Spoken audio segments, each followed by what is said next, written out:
आत्मोत्कर्ष के लिए, व्यक्ति निर्माण करने के लिए, व्यक्ति की गरिमा और महिमा बढ़ाने के लिए आवश्यक है साधना, स्वाध्याय, संयम और सेवा। प्रत्येक गात्री परिवार के, जीवन निर्माण परिवार के सदस्य से अनुरोध किया जाता है अपने जीवन विकास के प्रति यदि वो वास्तव में निष्ठावान हैं तो इनको चारों को समान रूप से महत्व समझना चाहिए और भले से न्यून रूप में क्यों न हो, इनकी शुरुआत हर एक को कर देनी चाहिए। इसके चारों के बिना हमारा आत्मिक जीवन समुन्नत न हो सकेगा और हमारी आत्मा का उत्कर्ष अथवा व्यक्ति निर्माण का उद्देश्य पूरा न हो सकेगा। अब 4 चीजों के ऊपर प्रकाश डालते हैं। उपासना और साधना, इन दोनों चीजों को मिलाकर के एक पूरी चीज बनती है। उपासना का अर्थ यह है कि हम भगवान का भजन करें, नाम लें, जप करें, ध्यान करें, साथ साथ हम इस बात के लिए भी कोशिश करें कि हम भगवान के नज़दीक आते जाएं, भगवान हमारे में समाविष्ट होता जाए और हम भगवान में समाविष्ट होते जाएं, अर्थात दोनों एक हो जाएं। एक होने से मतलब यह है कि दोनों की इच्छाएं, दोनों की गतिविधियां, दोनों की क्रिया पद्धति, दोनों के दृष्टिकोण एक जैसे रहें। हमको ईश्वर जैसा बनने का प्रयत्न करना चाहिए। ईश्वर जैसा बनने, न कि ईश्वर पर हुक्म चलाएं और ईश्वर को ये आदेश दें आपको ऐसा करना चाहिए, बल्कि सही बात यह है कि उपासना का तात्पर्य अपनी मनोभूमि को इस लायक बनाना है कि हम भगवान के आज्ञानुवर्ती बन सकें, उनके संकेतों के इशारे पर अपनी विचारणा और क्रिया पद्धति को ढाल सकें। उपासना, भजन इसीलिए किया जाता है। साधना, साधना का अर्थ यह है अपने गुण कर्म स्वभाव को साध लेना। वस्तुतः मनुष्य 84 लाख योनियों में घूमते घूमते उन सारे के सारे प्राणियों के कुसंस्कार अपने भीतर जमा करके ले आया है जो मनुष्य जीवन के लिए आवश्यक नहीं है बल्कि हानिकारक हैं।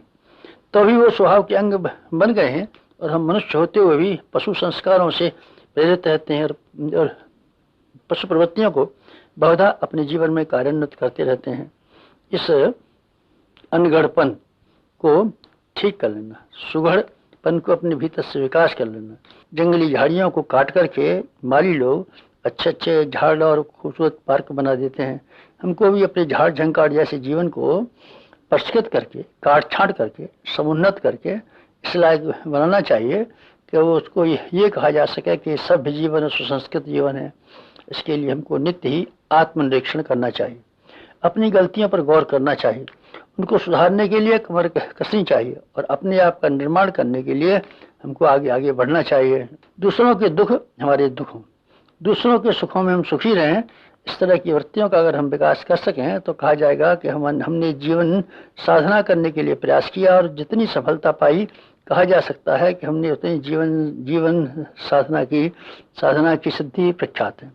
जीवन की साधना की सिद्धि में किसी प्रकार के संदेह की गुंजाइश नहीं है। अन्य किसी बात में तो संदेह की गुंजाइश भी है। देवी देवताओं की उपासना करने पर हमको फल मिले न मिले कह नहीं सकते, लेकिन जीवन की साधना करने का परिणाम निश्चित रूप से भौतिक और आध्यात्मिक दोनों ही जीवनों में लाभ के रूप में देखा जा सकता है। साधना के बाद में दूसरा नंबर आता है स्वाध्याय का। स्वाध्याय हमारी मन की मलिनताओं को धोने के लिए अत्यधिक आवश्यक है। दृष्टिकोण और विचार प्राय वही जमे रहते हैं हमारे मस्तिष्क में जो कि बहुत दिनों से अपने पारिवारिक और अपने मित्रों के सानिध्य में हमने सीखे और जाने हैं। हमको श्रेष्ठ विचार अपने भीतर धारण करने के लिए श्रेष्ठ पुरुषों का सत्संग करना चाहिए। ये सत्संग कैसे हो सकता है? सत्संग केवल पुस्तकों के माध्यम से संभव है, क्योंकि विचारशील व्यक्ति हर एक को हर समय पर बातचीत करने के लिए मिल नहीं सकते। स्वाध्याय से हमको प्रेरणा मिलती है, दिशाएं मिलती हैं, मार्गदर्शन मिलता है। श्रेष्ठ पुरुष हमारे सानिध्य में आते हैं और हमको अपने मार्ग पर चलने के लिए प्रोत्साहित करते हैं और मार्गदर्शन करते हैं। ये सारी की सारी आवश्यकताएं स्वाध्याय से पूरी होती है। इसलिए स्वाध्याय का साधना और भजन के बराबर ही मूल्य और महत्व समझा जाना चाहिए। तीसरी चीज जो आत्मिक उन्नति के लिए आवश्यक है उसका नाम है संयम। संयम का अर्थ है रोकथाम। रोकथाम करें अगर हम अपने आप की, तो हमारी शक्तियों का जो घोर अपव्यय होता रहता है उसको हम बचा सकते हैं। उस बची हुई शक्ति को किसी उपयोगी और आवश्यक कार्य में अगर हम लगाना चाहें तो इससे समुचित लाभ उठा सकते हैं। 4 तरह के संयम बताए गए हैं। एक इंद्रिय निग्रह, इसमें जिह्वान्द्रिय और कामेंद्रिय का संयम मुख्य है। समर्थ बनना हो, दीर्घजीवी बनना हो, निरोग रहना हो, उनको इंद्रिय निग्रह का महत्व समझना चाहिए और अपने आप को संयम के अभ्यासी बनाना चाहिए। दूसरा निग्रह मनोनिग्रह है। मन में कितने सारे विचार उठते रहते हैं, लेकिन वो असंगत होते हैं, असंयमित होते हैं और बुराइयों से भरे हुए होते हैं, मनोविकारों से भरे हुए होते हैं। इससे हमारा मस्तिष्क विकृत होता है, बुरी आदत पड़ती है और समय और मन की शक्तियाँ जो निग्रहित करके किसी कार्य में लगाई गई होती तो हम वैज्ञानिक बन गए होते, साहित्यकार बन गए होते, पर अस्त व्यस्त मन के कारण से कोई सफलता संभव न हो सकी।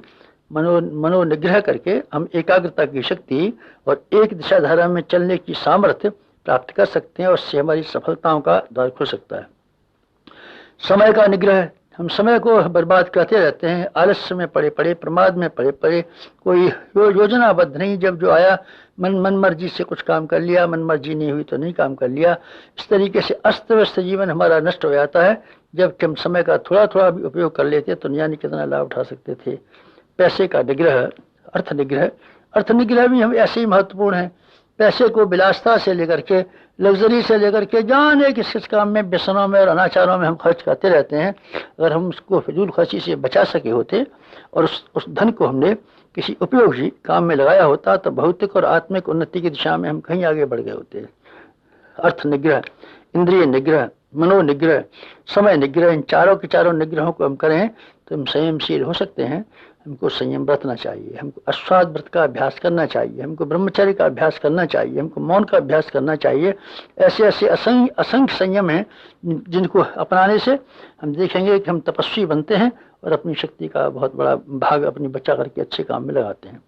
चौथा कार्य सेवा का है। मनुष्य समाज का ऋणी है, सामाजिक प्राणी है। भगवान ने उसको इसीलिए जन्म दिया है कि वो उसके विश्व उद्यान को सेवा करे। उसकी जीवात्मा का विकास और जीवन का लक्ष्य प्राप्त करने के लिए सेवा से बड़ा तप और सेवा से बड़ा पुण्य कुछ नहीं हो सकता है।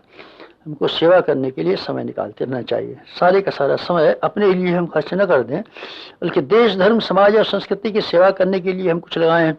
इस तरीके से आपको आत्मिक उन्नति के लिए चार आधारों को मजबूती के साथ ग्रहण करना चाहिए और अपने दैनिक जीवन में समन्वित रखना चाहिए। साधना, स्वाध्याय, संयम और सेवा दैनिक जीवन में न्यूनतम मात्रा में भले ही हों पर सम्मिलित अवश्य और अनिवार्य रूप से रहनी चाहिए।